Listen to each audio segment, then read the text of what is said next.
अशोक कुमार है ना। जैसा कि तुमने देखा, बैठ जा भाई, बैठ क्यों नहीं रहा, इधर बैठ जा, इधर बैठ जा। कितने बजे स्कूल जाएगा? आइए चलो। अशोक कुमार, जैसा कि तुमने देखा, पढ़ भी लिया है ना, इसका जीवन परिचय पढ़ लिया, उसके 4-5 पत्रियां दी हैं, 5 पत्रियां दी। इसके 101 भाई थे। उसके जीवन परिचय है, जीवन परिचय जैसा कि 273 ईसा पूर्व में ये क्या करता है, राज्यारोहण होता है और 4 साल बाद इसका राज्याभिषेक होता है। 4 साल बाद 269 ईसा पूर्व में क्या होता है, इसका राज्याभिषेक होता है, राज्याभिषेक, राज्याभिषेक। और दिमाग सही है, पढ़ लिया करो तो दिमाग सही जाएगा, तो निकाल देना पड़ेगा। वो चीजें याद रहती हैं, ऐसे किसी को जाना नहीं रहती यार है यार। ठीक, तो 269 ईसा पूर्व में इसका क्या हुआ, राज्याभिषेक हुआ और राजधानी क्या रही, पाटलिपुत्र, राजधानी पाटलिपुत्र रही है। ठीक है, ऐसा बताते हैं कि अगर अशोक क्या, तो पहले सिंहली मतलब बौद्ध ग्रंथों के अनुसार ये बताते हैं कि भाई 99 अपने भाइयों की हत्या करके ये क्या बना, राजा बनाता है ना। ठीक है, 4 साल तक गृह युद्ध चलता रहा ना, गृह युद्ध है ना, घर में संघर्ष चलता रहा, भाई कौन राजा बने ना। तो इस प्रकार से 99 भाइयों की हत्या करके वो राजा बनाता है ना, ऐसा बता रहे। कौन, सिंहली, सिंहली अनुश्रुतियां ना, सिंहली अनुश्रुतियां, सिंहली अनुश्रुतियां क्या बताती है कि भाई 99 भाइयों की हत्या करके ये राजा बना। लेकिन कुछ ग्रंथ बताते हैं, जैसे मैं कहा 5वां अभिलेख था इसका, 5वां शिलालेख था, उसमें उसके परिवार और भाइयों का उल्लेख किया है। हाँ, और बताया गया है ना, भाइयों के बारे में बताया गया है। हाँ, और उसका जो छोटा भाई था तिस्य था ना, तिस्य को भी उसे उपराजा बताया। तो ये उसकी शिलालेखों से क्या मालूम पड़ता है कि नहीं, उसका पारिवारिक जीवन सही था, ऐसा कुछ नहीं है, मधुर था, ऐसा कुछ नहीं था कि क्या की बोले। ठीक है, लेकिन संघर्ष जरूर हुआ, ठीक है। तो क्योंकि ये 4 साल संघर्ष में ही लगे है ना। ठीक है, फिर अशोक है ना, अशोक के ये 8-9 साल तक शासन करता रहा, 8 साल तक है ना। इसका महत्वपूर्ण कार्य क्या है, जैसे मैंने कहा कि भाई इनके दादा थे चंद्रगुप्त मौर्य, वो कहते साम्राज्यवादी नीति के थे, वो साम्राज्य को अपने को बढ़ा रहे थे। ऐसे बिंदुसार हो गया, बिंदुसार के समय भी क्या था, मतलब साम्राज्य अछूत था, ऐसा कुछ नहीं था कि एक हाथ राज्य को छोड़ दिया जाए। जैसे कि कलिंग राज्य था, कलिंग राज्य थोड़ा स्वतंत्र हो गया, लेकिन और सभी राज्य कैसे थे, थोड़े अपन कहें तो उसके अधीन ही थे, है ना। ठीक है, उसके अधीन थे। तो इनके पिता बिंदुसार है ना, ठीक है, बिंदुसार के समय अशोक कहाँ था, अवंती का प्रांतपति है, अवंती का प्रांत। तो बिंदुसार के समय क्या था, कलिंग का अगर हम बात करें तो कलिंग की राजधानी कोसली थी। ठीक है, कलिंग की राजधानी कोसली थी। यहाँ का राजा देखें तो कौन, राजा नंद कुमार है, नंद कुमार यहाँ का राजा मिलता है ना। कैसे समुद्रगुप्त के, किससे मालूम चलता है, समुद्रगुप्त का हाथी गुम्फा अभिलेख है ना, हाथी गुम्फा अभिलेख से ना मालूम चलता है कि यहाँ का राजा कौन था, नंद कुमार। समुद्रगुप्त की खारवेल, ऐसे करो, खारवेल की हाथी गुम्फा अभिलेख है। ठीक है, इससे क्या मालूम पड़ता है, इस अभिलेख से यहाँ का राजा कौन था, नंद कुमार था ना। ठीक है, लेकिन अशोक का, मैंने कहा कि अशोक ने अपना इतिहास कैसे मिलता है, अशोक का इतिहास उसके शिलालेख अभिलेख स्तंभलेखों से उसका मिलता है ना। कुछ इतिहासकार जैसे आर भंडारकर ने क्या अशोक के इतिहास को कैसे उसके शिलालेख अभिलेखों से लिखने का प्रयास किया, लिखा भी है ना।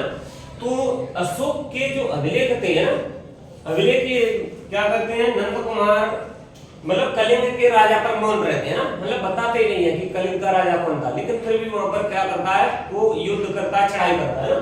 तो यहाँ का राजा नंद कुमार किससे पता चलता है, खारवेल के हाथी गुम्फा अभिलेख से, है हाथी गुम्फा अभिलेख से पता चलता है। ठीक है, नंद कुमार राजधानी तोसली थी, इसकी एक उत्तरी राजधानी थी, उत्तरी केंद्र था, दूसरा देखे तो दूसरा दक्षिणी केंद्र था। दक्षिणी केंद्र में राजधानी कौन थी, जौगढ़, जौगढ़ है ना। ठीक है, दक्षिणी केंद्र में यहाँ का राजा नंद कुमार का है। तो ये जो कलिंग था ना, जैसे अपन कहें तो भारत है ना इधर का ना, आज अगर कहें तो भारत इधर का, ऐसे ऐसे ना, ऐसे जाते हैं ना। ठीक, तो ऐसे जाते हैं, तो कलिंग इधर पड़ता है ना, कलिंग इधर उड़ीसा टाइप, हाँ उड़ीसा, कलिंग का पड़ता है, ये उड़ीसा के तट पर, उड़ीसा के दक्षिणी उड़ीसा के तट पे ना, हाँ से अगर देखा जाए तो वर्तमान है ना, वर्तमान है। तो इधर ये अमरकंटक की पहाड़ियां आएंगी, अमरकंटक, ठीक है, अमरकंटक की पहाड़ियां, ठीक है। इधर ये मगध था, ठीक है। तो ये मगध था, मगध का राजा अशोक, ठीक है। बिंदुसार के समय ये स्वतंत्र हो गया कलिंग, ठीक है। तो जब स्वतंत्र हो गया तो ये मगध का राजा अशोक था, अशोक, और ये कलिंग राजा सॉरी, ये कलिंग राज्य कैसा था, स्वतंत्र था, सैनिक शक्ति से परिपूर्ण था, है स्वतंत्र, सैनिक शक्ति यहाँ पर कैसी थी, बहुत ज्यादा थी ना, सैनिक शक्ति से परिपूर्ण, ठीक है, सैनिक शक्ति से परिपूर्ण है, परिपूर्ण का मतलब होता है बहुत ज्यादा, परिपूर्ण, ठीक है, स्वतंत्र, समृद्धि यहाँ पर बहुत ज्यादा थी, समृद्धि है ना, ठीक है। अपन कहते हैं कि भाई यहाँ पर 60,000 तो क्या थे, सैनिक थे इसकी, 60,000, हाँ 7,000 इसके गज सेना थी इसकी ना, गज सेना मतलब हाथी वाली सेना, ठीक है। 1,000 तक इसकी अश्व सेना थी, अश्व सेना घोड़ा, ठीक है, अश्व सेना, हाँ। तो इसका ये कहते हैं कि भाई यहाँ पर सेना बहुत ज्यादा थी, और इसी कारण ये क्या हो गया, बिंदुसार के समय स्वतंत्र हो गया ना। और इधर मैंने कहा कि भाई ये दक्षिण में जाने के लिए क्या था, व्यापार होता था इधर, है दक्षिण से व्यापार करता था, तो अशोक के राज्य के बीच में पड़ता था, ठीक है। तो इसमें मतलब संपत्ति स्वतंत्रता है ना, वहां की समृद्धि को देख करके अशोक ऐसा हो गया, थोड़ा पागल हो गया कि भाई लालच आ गया कि भाई यहाँ पर मैं क्या करूं, इस पर आक्रमण करूं, इसको हराऊं, और हरा करके मैं दक्षिण का अपने राज्य का विस्तार और कर लूं, व्यापार और संबंध बना लूं, है ना। तो ऐसा था, है ना। तो इस कारण उसने क्या करा, युद्ध करना उसको करना पड़ा, ये मान लो, है ना, ठीक है। ये कहाँ मिलता है, प्लिनी एक इतिहासकार है, यूरोपीय इतिहासकार, उसने बताया कि वो अशोक क्या हो गया, कलिंग की चकाचौंध से लालच हो गया, लालचित हो गया, लालच होने के कारण उसने क्या करा, युद्ध करा ना। तो फिर आपको इस पे आते हैं कि भाई 269 ईसा पूर्व के 261 ईसा पूर्व में, मतलब राज्याभिषेक के 8वें वर्ष में ना, 8वें वर्ष में उसने क्या करा, कलिंग पर चढ़ाई कर दी है, कलिंग पे युद्ध किया ना, 8वें वर्ष ईसा पूर्व में कलिंग युद्ध हुआ, ठीक है। क्वेश्चन बनता है कि भाई कब हुआ, 261 ईसा पूर्व में ना, ठीक है। अशोक मौर्य से हुआ, कहां पर हुआ, नंद राजा था ना, उस पर चढ़ाई की, ठीक है। तो कलिंग युद्ध में ऐसा बताते हैं, जैसे कलिंग युद्ध हुआ तो अशोक की सेना कहां गई, कलिंग जाएगी, तो क्या करा, वहां पर उसने क्या करा, खूब युद्ध किया है, युद्ध हुआ, युद्ध होने के बाद उसमें करीबन बहुत ज्यादा नरसंहार हुआ, नरसंहार का मतलब उसमें 1 लाख लोग क्या मारे गए, ठीक है। ऐसा बताते हैं कि भाई 1 लाख लोग मारे गए ना, 1.5 लाख लोग परेशान हो गए, मतलब बंदी बना लिए, बंदी गृह में डाल दिए गए, 1.5 लाख लोग उसके कारागार में डाल दिए गए, और इससे कहीं अधिक लोग क्या हो गए, निर्वासित हो गए, प्रभावित हुए, अधिक लोग है ना क्या हुए, प्रभावित हुए, प्रभावित हुए ना और निर्वासित हुए ना, ठीक है। तो उसने देखा कि भाई 1 लाख लोगों में किसी का पुत्र मरा हुआ, किसी की पति मरा हुआ, किसी का भाई, किसी का वो है, किसी का मतलब वो कहते हो पिता है ना, ऐसे करके मतलब बहुत सारे सैनिक मारे गए ना। तो वहां पर क्या ऐसा नरसंहार देख करके अशोक ने क्या एकदम से अपन के दृढ़ संकल्प लिया कि बस अब मैं क्या करूंगा, युद्ध नहीं करूंगा। मतलब उसका इस नरसंहार से हृदय परिवर्तित हो जाता है। इससे हृदय विदारक घटना को देखते हुए वो क्या करता है, अपना युद्ध न करने की नीति अपनाता है ना। तो न युद्ध न नीति करने की अपनाता है। मैंने कहा कि भाई वो अब क्या रहा, उदास रहने लगा। तो उदास रहने लगा तो इसका एक भाई का लड़का था निग्रोथ। हाँ सर, पहले होता है, ठीक है, निग्रोथ ये कहता भाई का लड़का था इसका। अब बताओ, भाई का लड़का। अब बताओ, सिगलियन सूरतियां कहती है कि 99 भाइयों की हत्या की, तो ये कहां रह गया, देश से कहां रह गया, स्वसीम था ना, ठीक है। तो ये क्या था, इसने बौद्ध धर्म अपनाया था, बौद्ध धर्म अपना लिया था और ये संन्यास या बौद्ध भिक्षु बन गया था। तो बढ़िया कैसा रहता था, शांति पूर्वक रहता था ना, इससे जनता से महामोह से कोई मतलब नहीं था। तो वो ये अशोक इससे थोड़ा प्रभावित हुआ कि भाई तुम ऐसे कैसे रहते हो, ठीक है। प्रभावित हुआ, तो प्रभावित होने पर उसने कहा कि भाई हमने क्या कर लिया, बौद्ध धर्म अपना लिया है ना। तो बौद्ध धर्म अपना लिया है, तो अशोक फिर क्या करता है, एक उपगुप्त है, कौन, उपगुप्त, उपगुप्त बौद्ध भिक्षु है ना, बौद्ध भिक्षु से क्या लेता है, शिक्षा, बौद्ध धर्म की दीक्षा लेता है, बौद्ध धर्म की दीक्षा लेता है ना, दीक्षा लेता है, ठीक है। बौद्ध धर्म की दीक्षा ले ली गई। किससे, उपगुप्त ने, उपगुप्त बौद्ध भिक्षु से। कोई कुछ ग्रंथ बताते हैं कि उपगुप्त ही कौन था, मोगलीपुत्र तिस्म था ना। ये उपगुप्त ही कौन था, मोगलीपुत्र तिस्म ना, मोगलीपुत्र तिस्म था, ठीक है। इसी के समय में, हाँ ठीक है, मोगलीपुत्र तिस्म, इसी के समय में बौद्ध संगीति हुई, तीसरी बौद्ध संगीति है, पहली शताब्दी, इसी के समय में 285 ईस्वी में, ईसा पूर्व में, इसी के समय में तीसरी बौद्ध संगीति हुई है ना, तीसरी बौद्ध संगीति हुई है, बौद्ध संगीति हुई है 150 ईसा पूर्व, 250 ईसा पूर्व, ठीक है। कहां पर हुई, पाटलिपुत्र में, पाटलिपुत्र आज अगर देखें तो पटना, पाटलिपुत्र में इसकी तीसरी बौद्ध संगीति हुई, जिसमें क्या बौद्ध धर्म से संबंधित क्या उसके ग्रंथ इकट्ठे किए गए और वैचारिक संगीति थी, तो उसके विचार प्रकट किए गए ना। बहुत सारे विशेषज्ञ थे बौद्ध धर्म, बौद्ध भिक्षु क्या विचार प्रकट करते थे बौद्ध संगीतियों में। तो पाटलिपुत्र में किसके समय, अशोक के समय हुई। इसके अध्यक्ष कौन से, मोगलीपुत्र थे ना, ठीक है। अब बात आती है कि भाई अशोक ने कितना बौद्ध धर्म अपना लिया ना, बौद्ध धर्म अपना लिया। तो उसने कहा बौद्ध धर्म का मतलब है, यहाँ से उसने क्या भीरी घोष मतलब एक तो नीति होती है, वो त्याग करके काम पहुंच गया, धम्म नीति अपनाई है। धम्म नीति कैसी, धम्म नीति भी कैसी कि भाई अब अत्याचार किसी पर नहीं करना है, अहिंसा रखना है ना, ठीक है। तो धम्म क्या है, आचार विचार से संबंधित है ना, व्यक्ति के कल्याण से, जन कल्याण से संबंधित कुछ 3 आचार संहिताएं थी जो अशोक ने अपने राज्य में लागू की और खुद पर लागू की है ना, ठीक है। जिससे क्या हुआ, विश्व में शांति स्थापित की है ना। तो ऐसा माना जाता है कि अशोक कैसा था, बताओ, पहले स्टार्ट में क्रूर था है ना, क्रूर और एकदम एक कहो कि क्रूर और निर्दयी शासक था।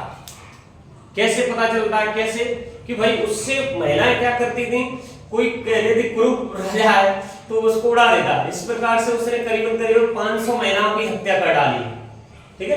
तो 500 महिलाओं की उसने हत्या कर डाली और इसीलिए उसको चंडाशोक भी बोलते हैं ना, चंडाशोक है ना, इसीलिए चंडाशोक भी बोलते हैं, क्रूर राजा था ना। और बौद्ध धर्म अपनाने के बाद वो बताओ कितना सरल स्वभाव का हो गया ना। ठीक है। उसने कहा कि भाई ऐसा नहीं करूंगा, मतलब ऐसा नहीं करूंगा, जीव के प्रति गलत भी नहीं बोलना। और ऐसा उसने ऐसा किया भी है, और अपने अभिलेखों शिलालेखों के माध्यम से जनता को संबोधन भी किया है ना कि भाई तुम भी ऐसा विचार करो, मैं भी कर रहा हूँ, ऐसा विचार करो, होगा क्या, विश्व शांति स्थापित होगी। तो तभी तो वो महान बना, अदरवाइज नहीं बनता महान, है ना, ठीक है। हाँ, तो ये तुम्हारा क्या हो गया, कलिंग युद्ध हो गया, ठीक है। अब अशोक ने जब बौद्ध धर्म अपना लिया तो अपना क्या करा, उसने शिलालेख लिखे, है ना। शिलालेखों में 12 शिलालेख,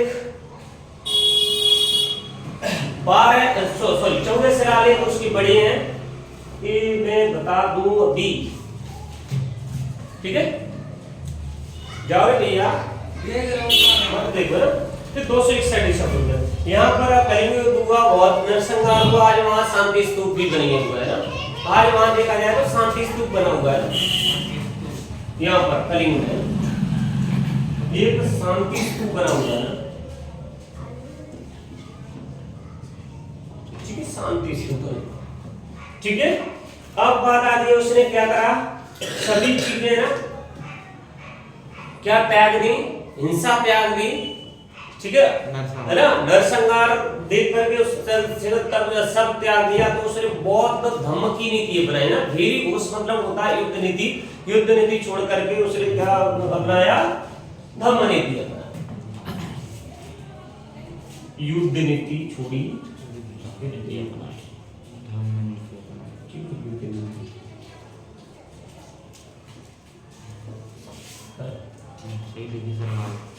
युद्ध नीति त्याग दी, ताप है छोटी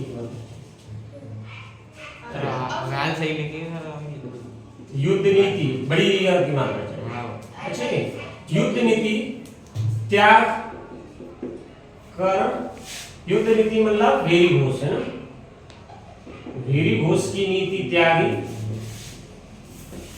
त्याग कर, ठीक है।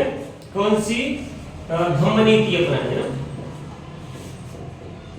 ये होता है धम्म नीति अपनाई है, समझ में आ गया। ये होता है जल्दी में खराब होती है चीजें, धीरे खराब होती है, रिदम में होती है, ज्यादा होती है, नीति है ना, ये होती है, ठीक है। नीति त्याग, नीति और नीति है ना, ये त्याग है।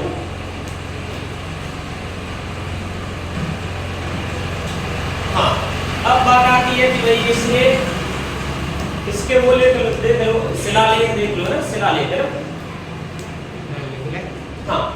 दूसरा, अब इसने 261 ईसा पूर्व में थोड़ा सा ये रह गया, थोड़ा छूट गया, तो ये युद्ध में हराया और वहां की राजधानी तोसली पर क्या कर लिया, आक्रमण अधिकार कर लिया ना। यहाँ की जो राजधानी थी तोसली ना, छूट गया था पहले कोई यार ये गड़बड़ हो गई, पहले ये बताना चाहिए था।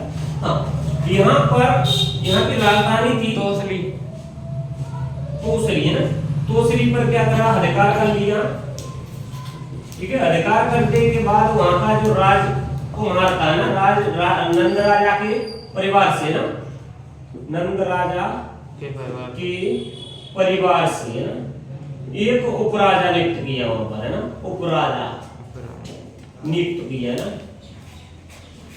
ठीक है, उपराजा नियुक्त किया। इसे लिखना है तो लिख लो फटाफट, जल्दी 2 मिनट में लिख लो। प्राचीन अशोक का जो इतिहास था कैसे था, किससे, अभिलेखों के आधार पर लिखा गया है ना, अशोक का इतिहास कहेंगे अभिलेखों के आधार, चलो क्या तो अपने सुना कि भाई अशोक का इतिहास कैसे अभिलेखों के आधार पर लिखा गया है। तो जब अभिलेखों के आधार पर लिखा गया है ना, कुछ लोगों ने उसे अभिलेख के आधार पर लिखा है, जैसे भंडारकर ने लिखा, आर भंडारकर ने अशोक के इतिहास को अभिलेखों के आधार पर लिखा है ना। जैसे तो अभिलेख देखो, अभिलेख भी अगर अपन देखें तो उसके क्या, अशोक के अभिलेख ये तो शिलालेख में लिखे गए, पत्थर की शिलाओं पर, है ना, ताम्रपत्रों की शिलाओं पर, पहाड़ों को एक जैसा पत्थर बना करके, समतल बना करके उन पर लेख उत्कीर्ण किए गए हैं कुछ, है ना, और उसकी भी लिपियां थी ना, ठीक है। तो शिलालेख ये शायद मैंने वहां नहीं करवाया, हां सर लिखवाया ये तो राज उसको नहीं, दूसरा कुछ करवाया। इसको डाल देना। ये तो अपनी हेडिंग में क्या रहेगा, अशोक के समय की सामाजिक व्यवस्था ना, मतलब मौर्य काल की सामाजिक व्यवस्था ना, क्या रहेगा, मौर्यकालीन सामाजिक व्यवस्था,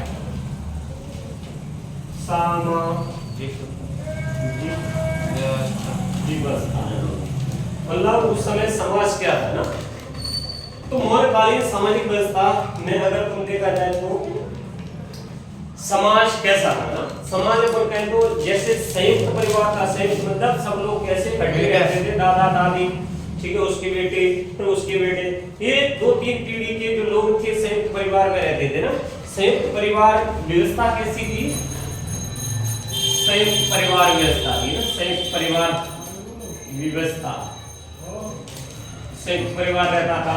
फिर अपन ने देखा कि संयुक्त परिवार रहता था तो फिर परिवारों से समाज बनता है। तो समाज कितने भागों में बटा था, अपन ने देखा कि मेगास्थनीज, मेगास्थनीज है ना, मेगास्थनीज की कौन सी था, इंडिका, ठीक है। इंडिका से पता चलता है कि समाज कैसे 7 वर्गों में बटा हुआ, 7 वर्गों में बटा हुआ था, ठीक है। तो 7 वर्गों में बटा हुआ था और परिवार कैसी थी, इकाई थी ना, इकाई है ना, ठीक है। समाज की सबसे छोटी इकाई कौन थी, परिवार थी ना, छोटी इकाई। समाज की सबसे छोटी इकाई परिवार होती थी, मुखिया इसका होता था ना, इकाई परिवार, ठीक है। उन्होंने कहा कि परिवार कैसा, संयुक्त परिवार था। तो मेगास्थनीज की इंडिका के अनुसार समाज कैसा 7 भागों में बटा हुआ था, जिसमें दार्शनिक हो गए, जिसमें कर्मकार हो गए, जिसमें कौन शिक्षक हो गए, जिसमें कौन कृषक हो गए ना। इस प्रकार से कितने 7 समाज, हाँ नहीं 7, हाँ। तो 7 वर्गों में बटा हुआ था। 7 वर्गों में कौन हो गए, दार्शनिक हो गए, लाल दिख रहा है क्या, हाँ दिखाई दे रहा है, बिल्कुल दार्शनिक दिख रहा है, प्योर दिख रहा है। तो दार्शनिक हो गए कृषक पशुपालक, दार्शनिक कृषक पशुपालक, ठीक है, कारीगर, ठीक है, अच्छा दिख रहा है ना, लाल कारीगर के साथ दिख रहा है, साफ दिख रहा है।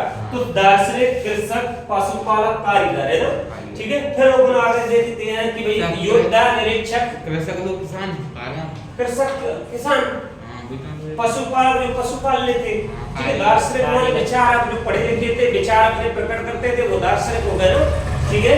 फिर अगर अपन देखें योद्धा निरीक्षक सभासद है ना, योद्धा क्या करता था, हेलो, योद्धा क्या करता था, लड़ाई लड़ता था, ठीक है। तो योद्धा, और अगर अपन देखें निरीक्षक और सभासद,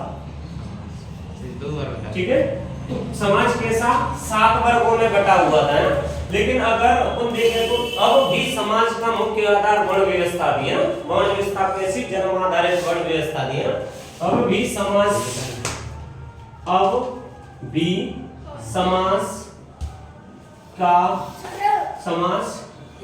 वर्ण व्यवस्था है ना, वर्ण व्यवस्था पर आधारित था, ठीक है। अब भी समाज कैसा वर्ण व्यवस्था पर आधारित था, ठीक है। वर्ण व्यवस्था मतलब पहले जो वर्ण व्यवस्था चलती थी, मैंने कहा कि भाई शूद्र वैश्य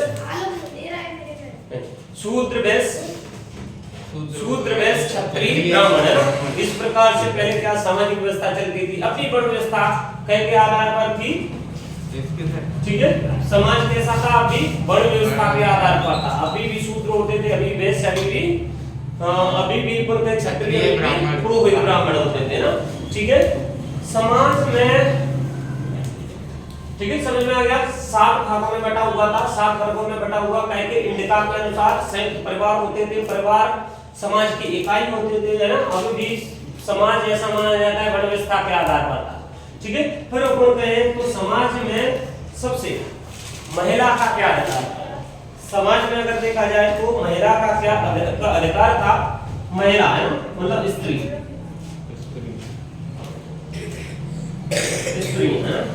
स्त्रियां एक तो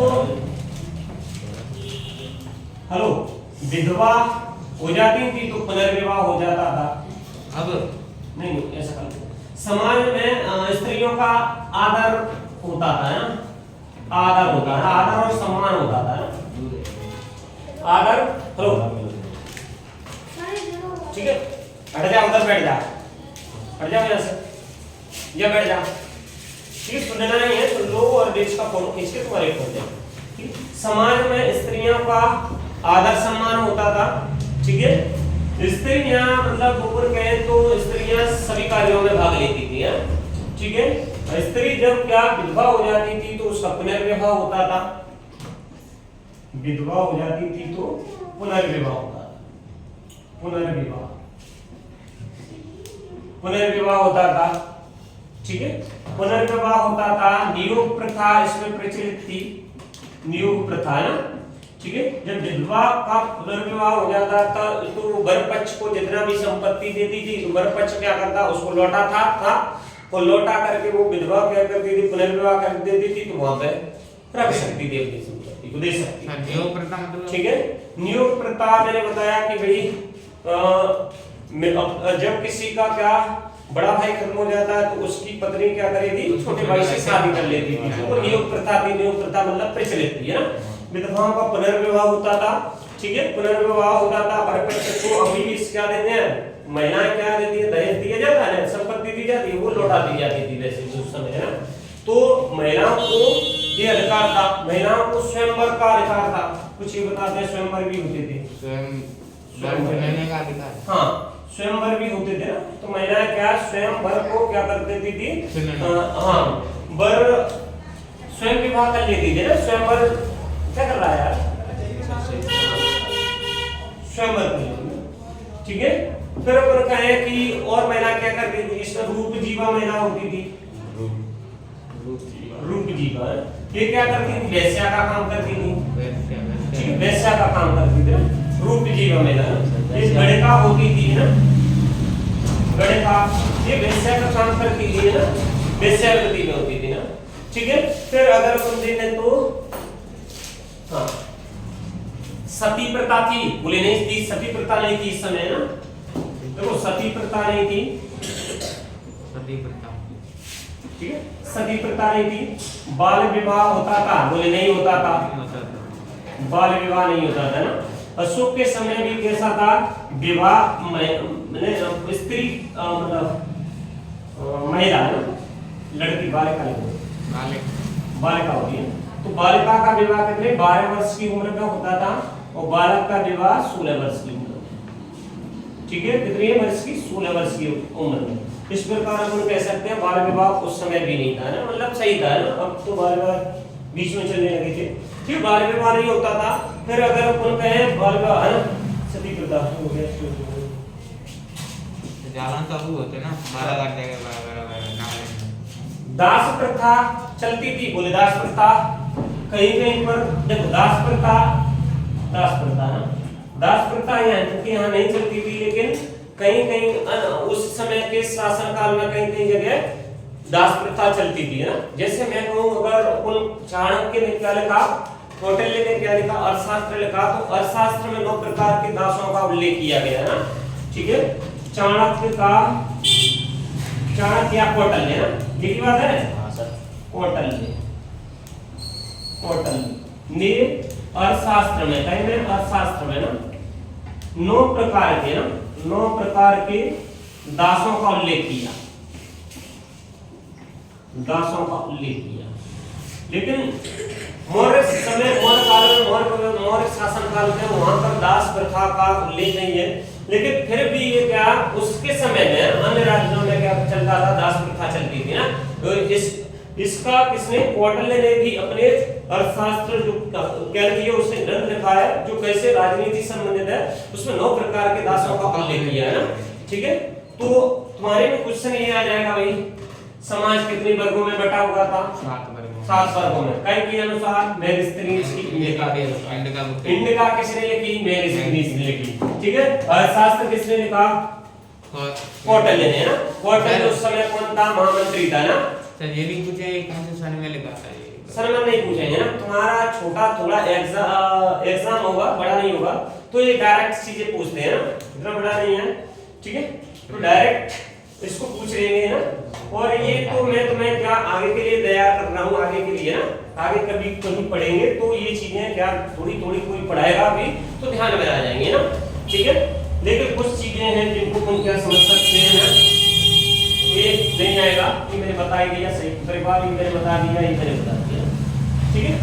इसके अलावा है ना और क्या है इसमें, विधवाओं का पुनर्विवाह शास्त्रीय नियमों के अनुसार है, विधवाओं का पुनर्विवाह होता था लेकिन शास्त्रीय नियमों के अनुसार। लिखने तो पढ़ते नहीं होंगे, बस टिक आते होंगे इनके। टिक आ गया, तुम सुनते रहो तो ये तैयार हो जाएगी ना। लेकिन यहाँ पे भी सुनो, कन्या में भी सुनते जाओ, यहाँ पे मैं गारंटी दे रहा हूँ वैसे यहाँ भी जीएस तो वैसे तुम्हें कवर हो जाएगी, फिर तुम पढ़ लो, मैं एक्चुअल चीजें डालूंगा उस पर, ग्रुप पे हमको याद कर लेना, गारंटी वैसे हो जाएगी, वो बेहतरीन हो जाएगी ना, अगर ढंग से पढ़े तो बेहतरीन हो जाएगी ना। हाँ, ब्राह्मणों को क्या है इसमें दान दिया जाता था ना, ब्राह्मणों को भूमि क्या राजा दान देते थे, तो दान दी गई भूमि को ब्रह्मदेव बोलते थे ना, ब्राह्मणों का वैसे उच्च स्तर शुरू से ही रहा है, तो ब्राह्मणों को भूमि दान में दी जाती थी, तो इसको क्या क्या बोलते थे, ब्रह्मदेव, ब्रह्मदेव है ना। और इस भूमि पर कर नहीं लगाया जाता ना, कैसी की कर मुक्त होती थी ना, ब्रह्मदेव ने मां आ गए वो कर मुक्त होती थी ना, कर मुक्त भूमि होती थी ना, ठीक है, जिस पर राजस्व नहीं दिया जाता था ना, ठीक है। इस ठीक है, हाँ, दास प्रथा का प्रचलन नहीं था, गणिकाओं का उल्लेख मिलता है ना, गणिका मैंने बताई थी, गणिका क्या महिला होती थी, ठीक है, ये महिला जो होती थी ना, ये क्या ललित कला में प्रवीण होती थी, मतलब एक लोक कला होती थी, लोक कला में प्रवीण होती थी, ठीक है। कला मतलब जैसे पहले नाटक चलते थे, पहले क्या चलते थे, संगीत अभी भी चलने आना भी, तो ये क्या थोड़ी क्या उसमें अच्छी होती थी जब। फिर मैंने कहा कि कुछ महिलाएं क्या वेश्यावृत्ति करती थी, वेश्यावृत्ति कौन सी हो गई, रूप जीवा है ना, वेश्यावृत्ति, ठीक है, वैसे अरे जो कमरे पे रहती है ना, कमरे पे रहती हैं और अन्य व्यक्तियों से पति के अलावा चाहे से शारीरिक संबंध बना लेते, शारीरिक संबंध में पैसा लेती है, वो लोग पैसा उसे कम होता है, तो ऐसा नहीं है कि अभी भी चल रही है, अभी भी दिल्ली में चले जाओ, मुरैना में भी पता नहीं होगी, हमें तो पता नहीं, लेकिन होती है महिलाएं, पहले मतलब शुरू से प्राचीन काल से ही चली आ रही, लोग छोड़ देंगे ना, अभी भी चल रही है, गुप्त काल हो जाए, ठीक है। शिक्षा का केंद्र है, तो समाज में शिक्षा भी होनी चाहिए, तो शिक्षा का केंद्र है, शिक्षा के दो ही क्षेत्र थे, ठीक है, शिक्षा का केंद्र है ना, एक तो तक्षशिला में दी जाती थी, तक्षशिला में कौटिल्य की तक्षशिला इसे था, ठीक है, कौटिल्य हो गया, तक्षशिला, उज्जैनी हो गई, उज्जैनी वहां का प्रांतपति था, वाराणसी हो गई, ठीक, वाराणसी, इन तीन जगह क्या था, शिक्षा का केंद्र था, शिक्षा के केंद्र थे जहां पर भौतिक शिक्षा, धार्मिक शिक्षा दी जाती थी, है ना, ठीक है। अब अपना एक तक्षशिला कहां पहुंच गया, ये पाकिस्तान में उज्जैन में है और वाराणसी में है, लेकिन धार्मिक शिक्षा कम दी जाती है ना, अब कैसी आधुनिक शिक्षा जो बस चल रही वो दी जाती है, ठीक है। अब अगर बात आती है कि ना शिक्षा का केंद्र हो गया, शिक्षित वर्ग किसमें, संस्कृत भाषा में क्या करते थे, शिक्षा प्राप्त करते थे ना, भाषा कौन सी चलती थी ना, शिक्षित वर्गों के लिए संस्कृत भाषा ना, शिक्षित वर्ग के लिए संस्कृत भाषा ना, संस्कृत भाषा चलती थी, ठीक है, संस्कृत भाषा चलती थी, और बोलचाल की साधारण पाली भाषा होती थी, है ना, पाली जनमानस की भाषा कैसी होती थी, जनमानस सामान्य की भाषा पाली भाषा होती थी ना। फिर मैंने कहा कि भैया इसमें कौटिल्य की वर्ण संकट के अनुसार, है ना, इसमें ये बताया गया है कि भैया 3-4 इसमें जातियां होती थी, कौन सी, अवस्थ, ये तो क्या समाज इतने वर्गों में बटा हुआ, जाति का बात करें तो कुछ जाति कौटिल्य ने अपने अर्थशास्त्र में क्या उल्लेख किया है कुछ जातियों का, जैसे मैंने कहा कि भैया अवस्थ, निषाद, ये जो जातियां होती थी ना, निषाद हो गई, अवस्थ हो गई, रथकार होते थे, ठीक है, मागध हो गए, ठीक है, ये कौटिल्य के अर्थशास्त्र में इन जातियों का उल्लेख किया गया ना, कौटिल्य के अर्थशास्त्र में इन जातियों का उल्लेख किया गया, ठीक है। स्वयंवर होता था विधवा अपनी इच्छा के अनुसार क्या करती थी, अपनी संपत्ति को बेच सकती थी ना, किसी को बेच भी सकती थी ना। ठीक है, इस समय उद्योग ये मैं नहीं बताऊंगा, ये मैं बताऊंगा तो ये तुम्हारा या समाज हो गया, समाज से संबंधित हो गया। मैं